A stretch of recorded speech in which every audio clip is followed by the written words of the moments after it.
Suzanne Bossler says her father once told her he wouldn't even want his own killer to be executed. Years later, he was murdered during a burglary. Scrambling to help, she suffered 5 stab wounds and brain injuries during the attack. If my dad was going to die, I wanted to hold him in my arms so that he wouldn't die on that cold terrazzo floor by himself in a pool of blood. But she'd later have to hire a defense lawyer in her own case after being threatened with contempt of court for speaking against the possibility of her attacker's execution. In the courtroom, I pointed to him, I said, "James Bernard Campbell, I forgive you whether you accept it or not." It was a success. The man received life in prison instead. Randy Gardner's little brother Ronnie was the last person to be executed in the state of Utah by firing squad in 2010. It came about so quick. He was on death row for 25 years.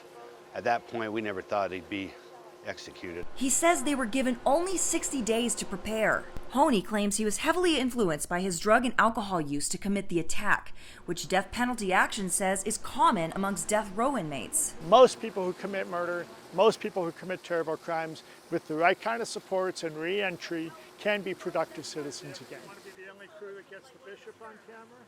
Oh, we got a lot of people, yeah. Thank you.